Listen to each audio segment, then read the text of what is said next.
Assalamualaikum warahmatullahi wabarakatuh. Alhamdulillahirrabbilalamin. Wassalatu wassalamu ala asrafil anbiya'i wal mursalin wa ala alihi wa ashabihi rasulillahi ajma'in. Amma ba'du. Perkenalkan, nama saya Asya Fitri. Saya dari program studi ilmu Al-Quran dan Tafsir semester 6. Saat ini saya kuliah di Sekolah Tinggi Agama Islam Negeri Sultan Abdurrahman, Kepulauan Riau. Adapun tujuan saya membuat video ini adalah untuk memenuhi tugas mata kuliah praktik ibadah. Di sini saya mengambil judul tayamum.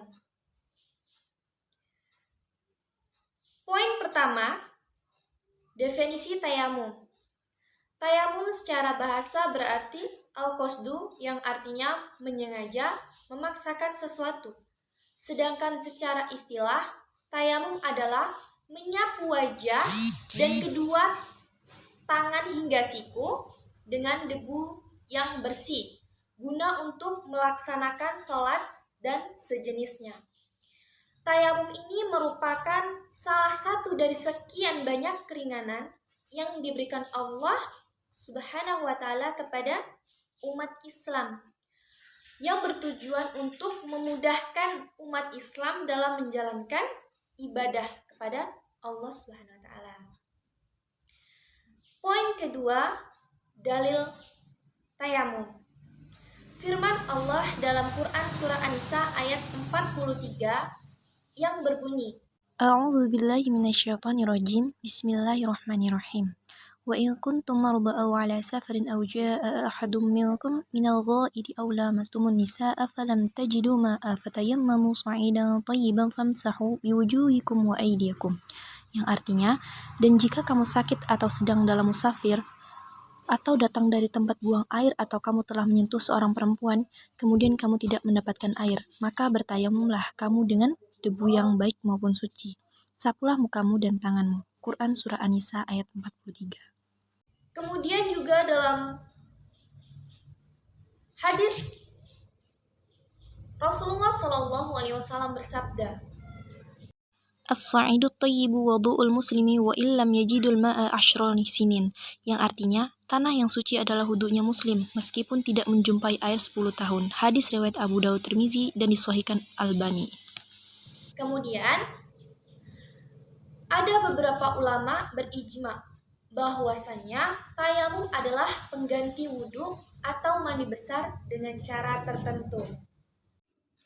Media yang digunakan untuk bertayamum adalah seluruh permukaan bumi yang bersih, baik itu berupa pasir, bebatuan, tanah yang berair, lembab, maupun yang kering. Hal ini juga berdasarkan hadis Nabi SAW yang bersabda, Ju'ilatil ardu kullaha li wa li ummati masjidan wa tahuran, yang artinya dijadikan permukaan bumi seluruhnya bagiku dan umatku sebagai tempat untuk sujud dan sesuatu yang digunakan untuk bersuci. Hadis riwayat Ahmad. Poin yang ketiga, sebab-sebab dibolehkan tayamum. Yang pertama, tidak ada air atau ada air, namun tidak cukup untuk bersuci. Yang kedua, air dingin yang mengandung mudarat. Yang ketiga, ada air namun hanya cukup untuk minum. Yang keempat, terluka atau sakit. Jika terkena air, maka lukanya akan semakin parah atau bahkan tidak sembuh. Poin keempat, syarat tayamum. Yang pertama, sudah masuk waktu sholat. Yang kedua, memakai debu yang suci. Yang ketiga, memenuhi alasan atau sebab diperbolehkan tayamum. Poin kelima, rukun tayamum. Yang pertama, niat. Yang kedua, mengusap wajah dengan debu. Yang ketiga, mengusap kedua tangan hingga siku dengan debu. Dan yang keempat, tartib. Poin keenam, sunnah tayamum. Yang pertama, membaca basmalah. Yang kedua, menghadap ke arah kiblat. Yang ketiga, mendahulukan anggota kanan daripada kiri. Yang keempat, meniup debu yang ada di telapak tangan. Yang kelima, yaitu menggosokkan sela-sela jari setelah menyapu kedua tangan hingga siku. Yang keenam, membaca doa setelah tayamum. Doa ini sama halnya dengan membaca doa setelah berwudu. Poin ketujuh, hal-hal yang membatalkan tayamum. Yang pertama, setiap yang membatalkan wudu sudah pasti membatalkan tayamum. Yang kedua, jika sebab seseorang tayamum karena tidak menemukan air, kemudian mereka menemukan air, maka secara otomatis tayamumnya batal. Yang ketiga, jika sebab seseorang bertayamum karena tidak boleh menyentuh air, dan ketika dia boleh menyentuh air, maka secara otomatis tayamumnya batal. Dan yang keempat, jika seseorang tayamum lalu sholat, kemudian setelah sholat mereka menemukan air, maka tidak wajib mengulang sholat, meskipun masih ada waktu untuk sholat. Abu Sa'id Al-Khudri radhiyallahu anhu menceritakan ada dua orang yang sedang berjalan. Kemudian di pertengah perjalanan, mereka hendak melakukan sholat. Namun mereka tidak menemukan air. Maka mereka bertayamum, lalu sholat. Setelah mereka selesai sholat, mereka menemukan air. Dan salah satu dari dua orang tadi ada yang mengambil wudhu lalu mengulang sholatnya, dan yang satunya lagi tidak mengulang sholatnya.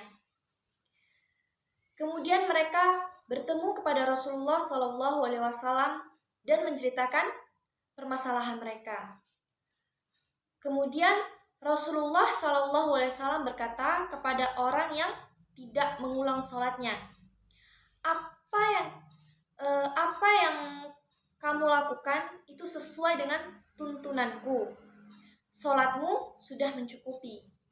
Kemudian Rasulullah SAW bersabda kepada orang yang mengulang sholatnya, kamu mendapatkan 2 pahala. Hadis riwayat Abu Daud dan Nasai.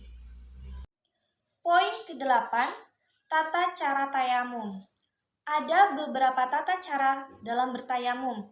Yang pertama, siapkan debu yang bersih. Ada beberapa ulama yang membolehkan menggunakan debu seperti tembok, kaca, ataupun tempat lain yang sekiranya bersih maupun suci. Nah, di sini saya menyiapkan tembok untuk bertayamum. Selanjutnya, membaca basmalah. Bismillahirrahmanirrahim. Kemudian, renggangkan jari-jari, lalu tempelkan di debu, tekan-tekan hingga melekat, lalu angkat, kemudian tiup hingga menipis. Lalu bacakan niat tayamum. Nawaitu tayammumi lisibahati sholati fardhu lillahi ta'ala. Usaplah ke wajah dengan debu ini.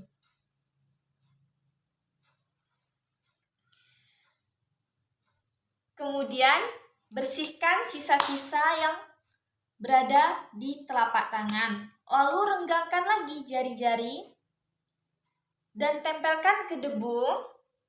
Kemudian tekan-tekan hingga melekat. Lalu angkat telapak tangan, tiup hingga menipis. Lalu kita usap kedua tangan hingga siku.